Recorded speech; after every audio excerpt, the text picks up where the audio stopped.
And welcome back, everyone. Well, with the announcement of Pokemon Wind and Waves, I decided, why don't we actually now get into the season of actually breaking this stuff down? I'll see if I'll actually try to do videos breaking things down. Let's just break it down. I had to redo this. Something happened, but it's all good. We get this great shot initially of just landscaping. I mean, look, this is not actual game footage. We're not. Sorry. It says not representative of actual game experience. Screenshots and footage are from a product in development and not final. But this is going to give us the general idea of what this game looks like, tone, all that, and everything's looking great. This actually reminds me a little bit of why am I blanking on Dark Cloud? Well, I remember the lighthouse there, but also like just this lighthouse, obviously tying to wind. You're going to be able to explore everything. It's going to be open world. Shot of the Gloom line, so we know the Vileplume line and Bell's Blossom line are back. Tropius is one of my favorite Pokemon that needs some more love, so maybe that can get a form. There's Wailord and Wailmer. Okay, this is the first big thing we see here, and we're gonna actually see more of the back part of this in a little bit. But this, I'm convinced this is the resort. This is the hotel we're supposed to be at, that we start the game at. At first, I thought maybe it was a city of its own, like a resort with a gym or something, or like a gym. But when you actually look at the design of it, and we'll get another shot, we'll get a better shot of it at the base in a second.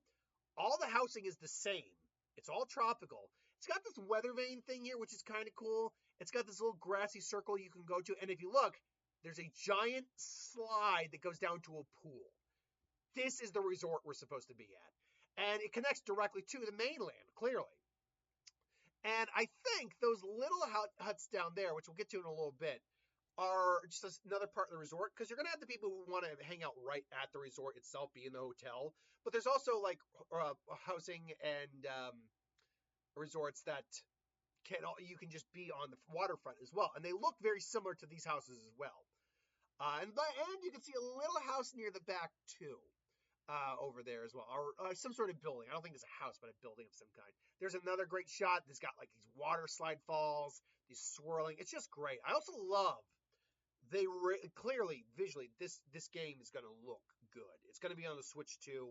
It's designed for the Switch 2. Same engine as Scarlet and Violet, but now updated for the Switch 2. You can see like the literal shading of the water, how it's aquamarine versus just straight blue for the deeper water.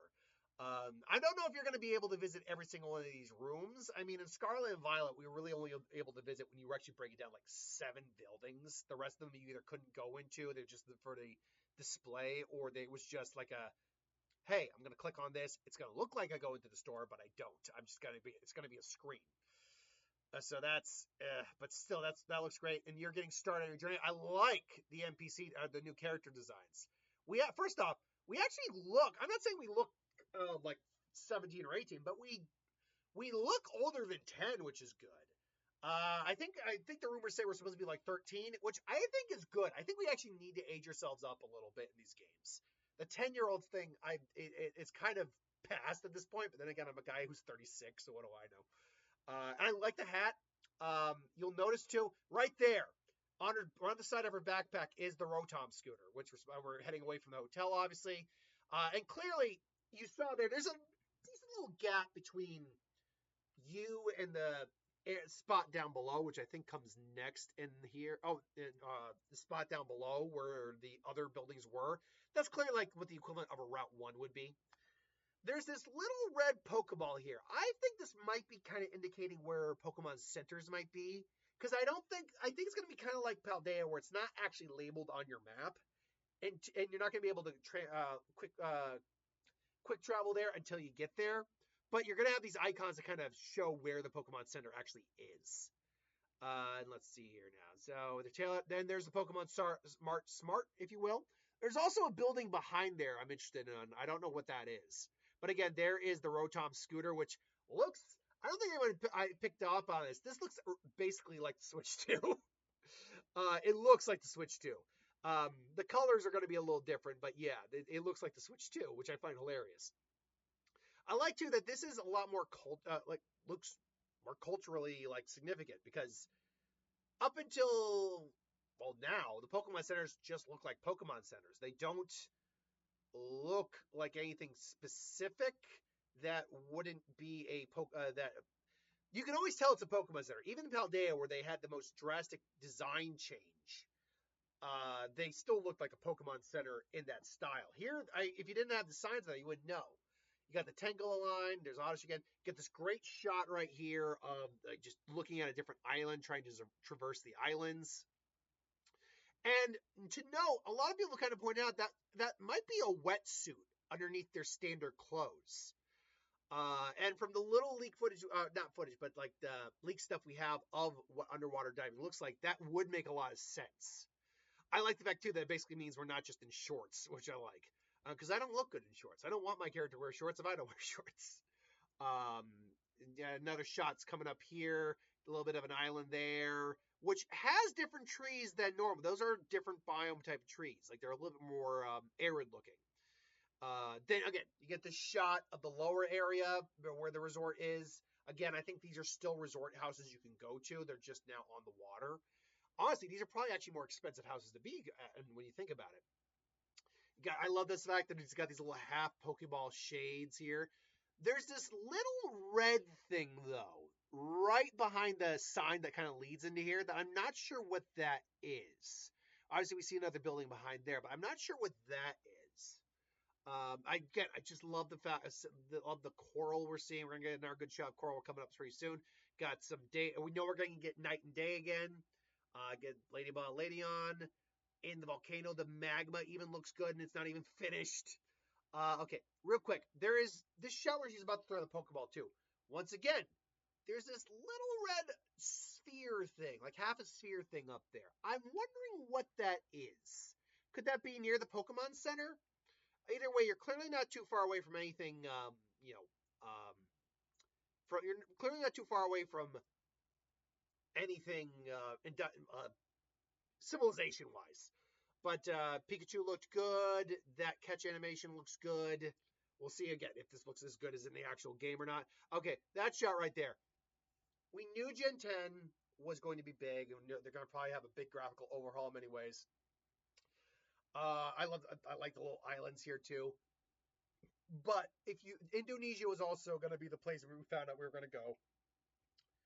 If you want to show off your visual quality, coral reefs are peak in order to do that. Coral reefs are gorgeous. And we actually haven't had a real representation of that in Pokemon. When you stop and think about it, we haven't had that in Alola, which would have been perfect to have it, but we just didn't have it.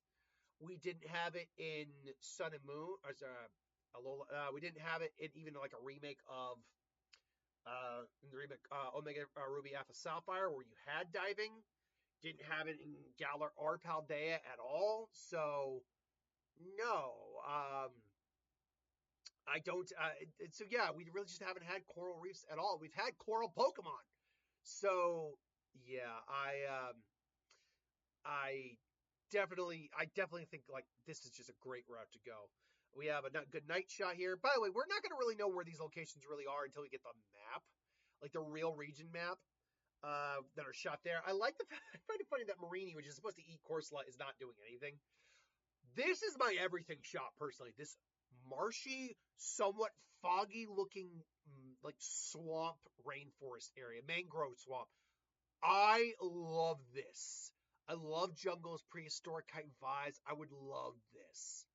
I just like this attitude so much. And again, we get another shot of the inside of a volcano, which we know where the volcano is, or at least one of the big one is. But yeah, like the magma even looks good. Oh, it just looks good. You see Duskull. You see it in front of this little building. Now, this building has a little slowpoke sign in front of it. I can't recall if in the spoilers we got like a ghost gym, but I know. I mean, all the types are represented. If it's going to be like the Titans or the gyms or whatever. Could that be a gym, maybe? Because we haven't had really unique gyms in a little while. Granted, not all of the gyms are really unique to begin with. It wasn't until Gen 5 that we actually started to get unique style gyms. And then in Gen 8, we know that they really weren't. We know they weren't. Well, that's not a great way to say it. They weren't, but that was to fit the motif. And then they just are. The areas in Fight are unique enough, but they're not really. I don't know. I don't know if that's a gym or not. But it's an interesting little spot to say the least. And then obviously get a shot of character running. You see, it's noticeably windy as well. So yeah, and then you get running down this sandy kind of palm area, and the shot of the trees. I think a lot of people would just look at these trees and go, "My God, they actually they went further beyond on this." Um, yeah, it's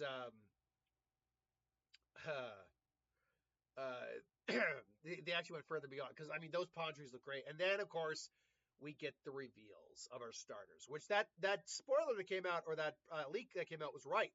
It looks like a grass chicken or a grass bird at least, a fire dog, and a water gecko. We have Sprout, which is clearly two words sprout and bird, um, like a bird sprout together. And it's notable that it's the bean bird Pokemon. It's not just a bird Pokemon. It is a bean bird Pokemon. And the bean part really intrigues me. That tells me that something about this line is going to involve food or vegetables of some kind. Now, I will admit, it's kind of my least favorite of the starters. The vast bulk of starters, I always go the grass starter. But in the last generation, the Sprigatito had so much potential, and then we see what they did. Look what they did to my boy. They massacred my boy. Meowscarada is Meowscarada. I do not like that design. I do not like it. And in what was the other gen that I was one of the only times I didn't maybe immediately pick the grass starter? It was Chikorita. Oh yeah, I can't remember. See, the problem is Gen 2 is so long ago. It was my first game ever. I actually struggle a little bit remembering what starter I picked. But almost every time I pick the grass starter, this might not, because the Switch 2 is a lot more harder to, like, they actually put safeguards now in the Switch 2. It's going to be a lot harder for data miners to data mine this thing. That's both annoying because I want to know what the starters are going to be when they evolve. But it's also really fun because that means I'm actually going to be able to discover Pokemon for the first time in forever. I'm going to be able to discover Pokemon, and so I'm kind of really, really looking forward to that. Because I live on the online sphere like all of us do. It's nearly impossible to avoid those spoilers, even when they come out. You're like, I don't want to look at it, but I gotta look at it. But now, if it's going to be a lot harder to do that, I'm legitimately kind of excited because the last time I can think that I could have been, I was surprised by Mon I was finding. As sad as it is to say, because of the advent of the internet and really how much that played a factor in things, is Gen 3. Gen 3 was, Gen 3 was the last time I was really like going through things and being like, what the hell is this? Oh my God, I'm going to catch that. Yeah. It's like, cool, but what about this? I remember catching Electrike and Manectric, not knowing that one evolved into the other. So, yeah, okay, so theorizing right now, I think you could definitely go ground, especially if you're going with like the plant idea or maybe, the plant idea, maybe ground or rock, possibly fighting, because I think you could still go the Cassowary route with this. We'll have to wait and see. It is. People are kind of playing. It's an angry bird, but yeah, it does look like literally an angry bird. Then you got Pompon, Pombon, a Pomeranian fire dog, which weirdly enough has kind of like a male Pyroar silhouette. Okay, look, that thing's adorable as all hell. That thing is cute as sin. It also noted that if you look carefully, it's got this little thing here. It says on the official site that it does have this little like throat pouch for fire. That I think is interesting, which will clearly tie into the evolution of some kind. Hopefully, based on the design, hopefully this thing will be able to stay on all fours, and I hope the same for the last one. Fire Fairy, I think, is very much a possibility, though. It just has that look of something that'd be very floofy Fire Fairy-like. But the question is, it's going to turn into a bigger dog, clearly. Where do we go? Because you'll note, except for maybe with a water starter, none of these really tie into Indonesia. Pomeranians are not Indonesian-based dogs. But if you really stop and think about it, there's actually, at least in terms of the base animal concept, there isn't a lot of animals that actually tie into their stars that tie into their region that much. Snivy, yeah, vine snakes I think do live in America, but I don't know if they're really native to North America. I think that okay. I heard something. I think it was just ice falling. Pigs, sure, we got boar, but that's not much, and not sumo wrestler boars. Well, not sumo. They're not quite sumo wrestlers and boar and pig night. Pig night maybe. And then it's a samurai for God's sake with an otter. Yeah, we have otters, but not samurai in North America. And then Kalos, you don't have fennec foxes. Foxes, yes, not fennec foxes. Hedgehog-like creatures in hedgehogs in general, sure. And and frogs, sure, but not ninja. I think there are owls and oh, you know what? I didn't even think about it because there is the theory that the grass starters. I'm going back to Brout real quick here. Do tie into extinct animals? My theory on the moa? Big beanstalk bird? That's a possibility. I'll maybe do a more comprehensive starter theory video some other day. Or a terror bird. I mean, he's an angry bird. Turn him into a. But the thing is, I don't know if the terror bird works with the idea of like tying with vegetables. Again, the bean bird Pokemon stands out. Well, again, we'll delve more into this later on. All I can it's really hard to figure out what the Pombon is going to turn into beyond just a bigger, floofier dog. But then we get honestly the one I am probably going with. It's Gekwa. Gekwa is adorable as hell. I love it. It's adorable, but it's also got this sleek kind of cool vibe to it as well. The problem here is that Gekwa is a guaranteed Sobble problem. Sobble didn't look that good. Sobble was fine. But it had so much potential that got butchered in Inteleon design-wise. Most people agree Inteleon just does not look good. I am worried for this Pokemon because right now this would probably be my choice. But that could change based on what I know, what I could find out about the starters. I have a feeling, for me personally, I do think that if anything gets spoiled about the starters, that is going to be the one thing I do look up, because that is going to be your choice. Not everyone sticks with the starters, sure, when they start their games, but that is going to be the choice I stick with, because I normally keep my starter on my team. So, yeah. In terms of typing, I can see just the eyes give it. I mean, it gives a weird poison water vibe. Also gives it a little bit of a psychic vibe. It does have a somewhat feminine touch with those lashes, to be fair. Maybe a water fairy? I mean, I don't want to say water dragon. I don't think we'll ever get a dragon starter to begin with. But the fact it's a gecko also I think helps it, because geckos have that fat ass tail.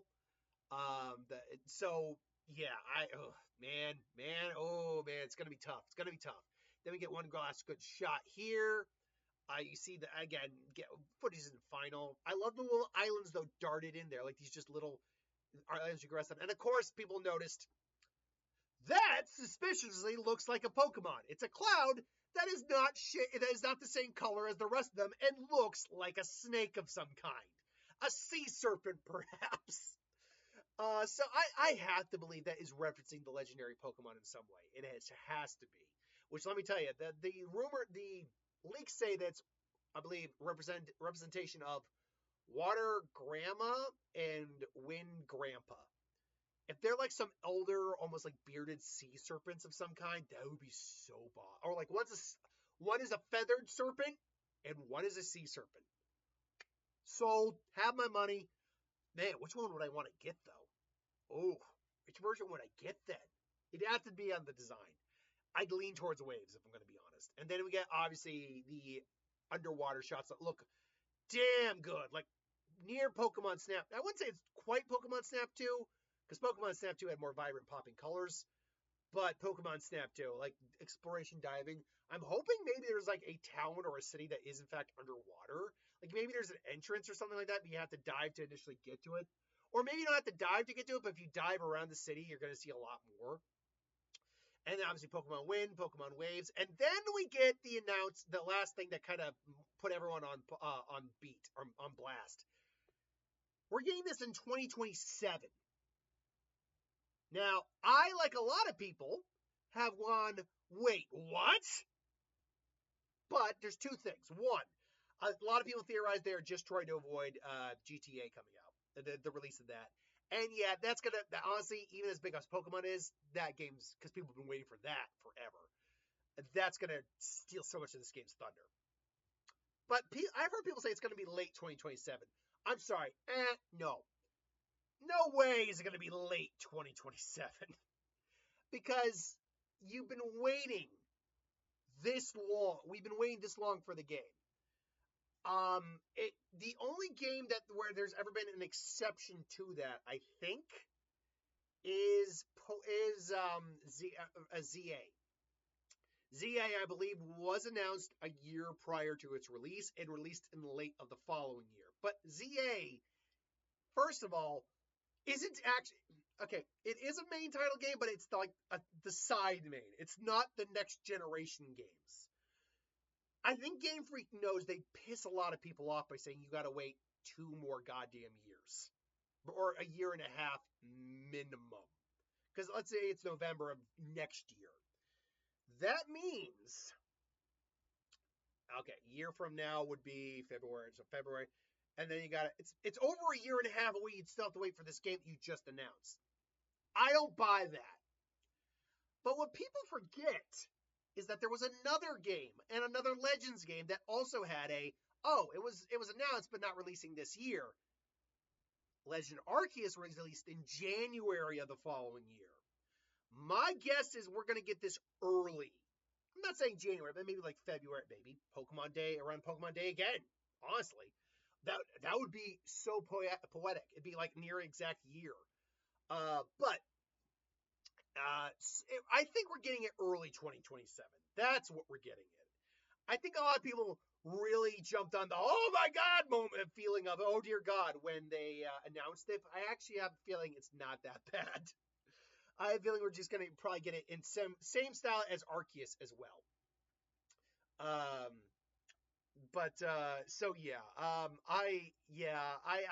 don't believe we're getting it late winter November of next year.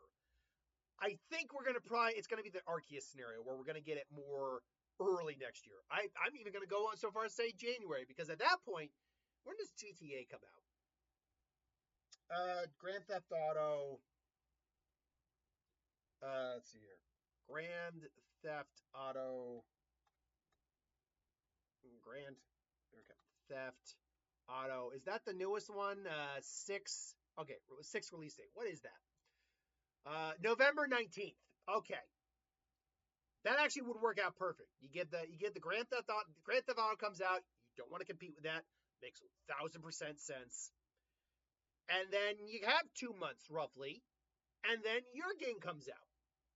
Because let's be honest, I mean, most people are going to play through. I mean, people play through Pokemon pretty quick as well, but people are going to play through Grand Theft Auto for a while, no doubt. But they are going to be they're going to be they're probably going to be playing it for a while. Anyway, but again, 2 months is enough time for a new big release to come out as well.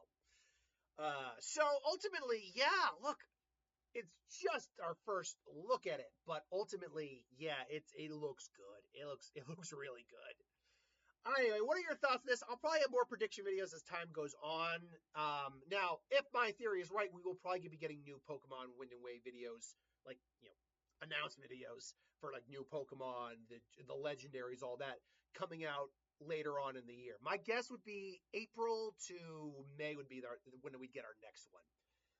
Anyway, though, that's my thoughts on what you think of this. Are you excited for it? What are you looking forward to? What do you think about that 2027 release trailer as well? Until then, thanks for watching. I'll see you next time.